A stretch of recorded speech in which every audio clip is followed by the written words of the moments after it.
Hello friends, कैसे हैं आप लोग।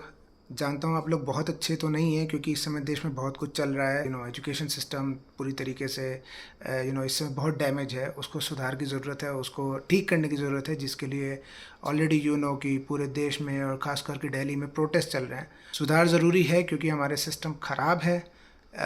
और हमारे सिस्टम में काफ़ी सारी कमियां हैं, मल्टी लेयर लेवल पे कमियां हैं, from top to bottom grass root level तक कमियां हैं। हम में और आप में कमियां हैं जो उस सिस्टम को मानते हैं। लेकिन आज का मेरा मुद्दा वो नहीं है। अभी एक्चुअली जो प्रोटेस्ट की सिचुएशन चल रही है वो सिचुएशन है हमारी 20 तारीख को 20 जुलाई को जो प्रोटेस्टर्स के साथ अत्याचार हुआ, पुलिस की ब्रूटल कार्रवाई हुई, लाठीचार्ज हुआ। उसके अगेंस्ट में अब पिछले 3-4 दिन से स्टूडेंट्स और सारे प्रोटेस्टर्स सिस्टम के और पुलिस के अगेंस्ट अब वो मार रहे हैं, पीट रहे हैं, हुड़दंग कर रहे हैं, वहाँ सब कुछ कर रहे हैं, जो भी हो रहा है हो। बट मेरा मुद्दा वो भी नहीं है। कर रहे हैं, पूछ रहे हैं कि क्या तुम ये लाठीचार्ज सपोर्ट कर रहे हो, क्या तुम जस्टिफाई कर रहे हो जो स्टूडेंट्स के साथ अत्याचार हुआ, लाठीचार्ज हुआ। तो इस पे मेरा कुछ जवाब है और ये वीडियो उसी के लिए मैं बना रहा हूँ। ले चलता हूँ आपको 20 तारीख से भी थोड़ा सा पहले, आपके बचपन में, आपके स्कूलिंग टाइम में। छोटे थे आप, स्कूल जाने के लिए आपने एडमिशन कराया, अपने आप को स्कूल में रजिस्टर कराया, और उसके बाद जो है आपको school bags, books, I cards, bottles, ये सब मिले और आप बहुत हंसी खुशी स्कूल जाते थे। तो उसके बाद आप थोड़ा सा और बड़े हुए तो आपको एजुकेशन, हायर एजुकेशन फेज़ में है, जहाँ पे आपको कॉम्पिटिटिव एग्ज़ाम्स देने थे। आपने उन एग्ज़ाम्स के लिए फॉर्म्स भरे, आपको एडमिट कार्ड आए, आप एग्ज़ाम्स देने गए। आप एग्ज़ाम्स दे के आपने अपने आप को जो है क्वालिफाई किया, सेलेक्ट हुए, फिर कॉलेज में शॉर्टलिस्ट हुए और कॉलेजेस में आपने जाके पढ़ाई शुरू की। वहाँ पे भी आपको जो है आपका सिलेबस मिला, आपको वहाँ पे अपना डिटेल्स, आपको सारी यूनिफॉर्म मिली, आई कार्ड्स मिले, सब कुछ मिला और आपने अपने कॉलेज में पढ़ाई की। इस आप थोड़ा और बड़े हुए, आपने जो है अपनी फ़न एक्टिविटीज़ में, इंजॉयमेंट में काम किया। आप जो है मूवीज़ जाने लगे, क्लबिंग्स में जाने लग गए, बड़े बड़े कैफ़ेज़ और पब्स, डिस्क, कॉन्सर्ट्स एंजॉय करने लगे। आप ये सारी चीज़ें करने लगे और आप वहाँ जाते हैं। आपको वहाँ पे भी आप ऑनलाइन बुकिंग करते हैं, आप टिकट खरीदते हैं, पासेस खरीदते हैं। उसके बेसिस पे आपको एक कन्फर्मेशन रिसीट मिलती है, क्यूआर कोड मिलता है, रिस्टबैंड मिलते हैं, जो भी कुछ मिलता है। और ये सब करके आप आप वो सारी जगहों पे जाते हैं। उसके बाद आप और बड़े हो गए, आप कॉर्पोरेट एम्प्लॉय बन गए, आप बड़ी बड़ी एमएनसीज में काम करने लगे। आप शॉर्टलिस्ट हुए, आपने इंटरव्यू दिया, क्रैक किया, फिर आप ऑफिस में गए, आपको ऑफिस में ज्वाइनिंग किट मिली, आपको लैपटॉप, आईडी कार्ड, बॉटल्स, ये वो सब कुछ मिला और आप मल्टीनेशनल ऑफिस जाने लग गए। तो ये एक आपका पूरा साइकिल रहा। और उसके बाद सडनली आप 20 तारीख को आप अचानक से एक देश के यूथ बन गए और आप जो है एक इंडिया की हाई सेंसिटिव पार्लियामेंट बिल्डिंग पे आप स्टूडेंट जो है सारे आप वहाँ जाने लगे। लेकिन मेरा एक सवाल है। ये जितनी मैंने आपने आपको जो लाइफ साइकिल बताई है, इसमें एक चीज़ कॉमन थी। वो कॉमन चीज़ है आपका परमिशन कार्ड, आपका आइडेंटिफिकेशन कार्ड। आप स्कूल जाते थे, आपको आई कार्ड मिलता था। आप एंट्रेंस एग्ज़ाम में बैठते थे, आपको एडमिट कार्ड मिलता था। आप क्लब्स में और डिस्कोथेक्स में जाते थे, वहाँ पे आपको बैंड्स और कॉन्सर्ट में जाते हैं, आपको रिस्ट बैंड मिलते हैं। आप ऑफिस में जाते हैं, आपको वहाँ पे अपना RFID कार्ड मिलता है, जो आप गले में टांग के घूमते हैं। और ये सारे आपके एक्सेस कार्ड हैं, इन्हें कहते हैं ऑथराइज्ड एक्सेस कार्ड्स। इन सब का काम है आपको उस पर्टिकुलर जगह की एक्सेस प्रोवाइड कराना, जो लीगली अप्रूवल देना, आपको प्रोवाइड कराना कि आप यहाँ पे जा सकते हैं। आप पूरी ज़िंदगी स्कूल में आपने कभी आई कार्ड लिए बगैर नहीं गए, क्योंकि आपको पता था आपका कोई खड़ूस PT टीचर आपको असेंबली लाइन में थप्पड़ मार के भगा देता था। तो आप हर दिन अपना आई कार्ड लेके जाते थे। आप कॉलेज में, आप एंट्रेंस एग्ज़ाम में, आपको पता था कि आपके जो है आपका एग्ज़ाम ख़राब हो जाएगा, आपका फ्यूचर ख़राब हो जाएगा अगर आप एडमिट कार्ड लेके नहीं गए। तो आप वहाँ एडमिट कार्ड लेके जाते थे, वरना वहाँ के भी जो है मैनेजमेंट आपको हटा सकता है, निकाल सकता है। क्लब्स में, डिस्कोथेक्स में, कॉन्सर्ट्स में जाते हैं आप, वहाँ पर स्टैग एंट्री नहीं ले पाते हैं। आप वहाँ पे कपल्स को अपने साथ लेके जाते हैं, पासेस लेके जाते हैं, पैसा दे के ख़रीद के जाते हैं आप वहाँ पे जो है, ताकि आप, और आप वहाँ रिस्ट बैंड लेके जाते हैं। बिकॉज कि अगर आप वहाँ पे अपने रिस्ट बैंड नहीं दिखाएंगे तो वहाँ की सिक्योरिटी, वहाँ के बाउंसर्स आपको बहुत बुरी तरीके से मार के भगाएंगे और उसके बाद आपकी वहाँ का डिनर, आपकी डेट, आपका वो इवेंट ख़राब हो जाएगा, वो शाम ख़राब हो जाएगी। इसलिए आप वहाँ पे भी फॉलो करते हैं। आप डेली ऑफिस जाते हो, जहाँ पे आपको गेट में अंदर घुसते ही आपको गार्ड्स के सामने आपको अपना RFID कार्ड दिखाना पड़ता है, आपको अपने व्हीकल का एक स्टिकर, पार्किंग स्टिकर दिखाना पड़ता है, तब आपको एंट्री मिलती है। और आपको ये पता है कि अगर आप ये नहीं करोगे, चूँकि आप उनके एम्प्लॉय भी हो आप ऑफिस में, लेकिन अगर आप बिना RFID दिखाए अपने ऑफिस के अंदर घुसोगे और अगर आप इधर से घुसने की कोशिश करोगे या उधर से घुसने की कोशिश करोगे, पार्क की हुई गाड़ियों के ऊपर से घुसने की कोशिश करोगे, तो आपको वहाँ की सिक्योरिटी रोकेगी और अच्छी तरीके से रोकेगी, आपको धक्का देगी, आपको रोकेगी, आपको गिराएगी। लेकिन आप वहाँ ये सब कुछ करते नहीं हो। क्यों? क्योंकि अगर आपने वहाँ ये सारी उल्टी सीधी हरकतें की ना, तो उनका लाठीचार्ज का डंडा आपको सीधे यहाँ पड़ता है आपके वॉलेट में, क्योंकि आपकी सैलरी रुक जाएगी। आप अपना आपका जो अकाउंट में हर महीने एक सैलरी आती है वो रुक जाएगी। इसलिए अपने ऑफिस में सिस्टम, वहाँ पे फंडामेंटल राइट्स की बातें करके वहाँ पे आप जो है ये सारे काम, उल्टे काम नहीं करते। लेकिन आपको भारत की हाई सेंसिटिव बिल्डिंग में अंदर घुसना है एज अ प्रोटेस्ट। ना आपके पास वहाँ का मेंबरशिप कार्ड है, ना आपके पास वहाँ का RFID कार्ड है, ना आपके पास वहाँ का परमिशन कार्ड है, ना आपके पास वहाँ का रिस्ट बैंड है, ना ही आपके पास वहाँ का गले का पट्टा है। आपके पास कुछ नहीं है, आप वहाँ के कोई मेंबर नहीं हो। आप वहाँ पे सिर्फ और सिर्फ बार्ज कर रहे हो, एक इलीगल एक्शन लेके जा रहे हो। और आप वहाँ की अथॉरिटीज़, वहाँ की सिक्योरिटी, जिसको ट्रेन किया गया है, जिसको बोला गया है कि कोई भी इलीगली नहीं आने पाए, आपको उसे रोकना है, जब वो सिक्योरिटी आपको रोक रही है तो आप उस सिक्योरिटी के बोल रहे हैं कि how dare they have stopped us. Seriously, I mean, आप सोच भी रहे हो आप क्या बोल रहे हो। आपने अपने आप को वहाँ पे स्टूडेंट्स, आप बोल रहे हो कि पुलिस ने हम पे लाठी चार्ज कर दिया और हमें जो है हम बेचारे बच्चों को लाठी चार्ज करके, बेचारे लड़कियों को और औरतों को मार के जो है वहाँ पे उनका काम है उस जगह की रक्षा करना। आपके पास एक्सेस नहीं है, आपके पास परमिशन नहीं है, आपके पास कोई टाइप का भी, किसी भी टाइप का कार्ड नहीं है। और आप जानते हो कि आप इलीगली एक जगह पे ट्रेसपैस करने वाले हो। आप जानते थे कि आप उस जगह पे जहाँ पे आपको जाने की कोई परमिशन नहीं है, आप वहाँ के किसी भी तरीके से मेंबर नहीं हो, आपका वहाँ पे कोई काम नहीं है और आपको वहाँ रोका जाएगा।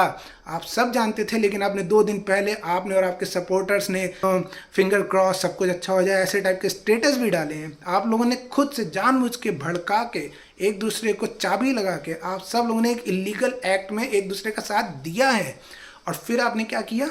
आपने सामने जाके लड़कियों को खड़ा कर दिया, औरतों को खड़ा कर दिया, बच्चों को खड़ा कर दिया, मासूम बच्चों को खड़ा कर दिया, और आपने बोला कि ये सारे स्टूडेंट्स हैं और पुलिस इन स्टूडेंट्स पे हाथ कैसे चला सकती है।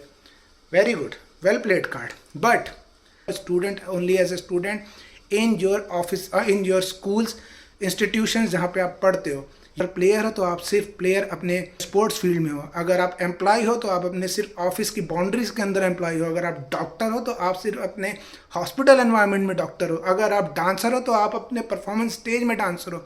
लेकिन जब आप रोड पे हो, जब आप एक नेशनल बिल्डिंग, देश की सबसे इंपॉर्टेंट बिल्डिंग के सामने हो, तो आप सिर्फ और सिर्फ एक इंडियन सिटीजन हो, एक सिविलियन हो, irrespective of your cast, gender, religion and so on.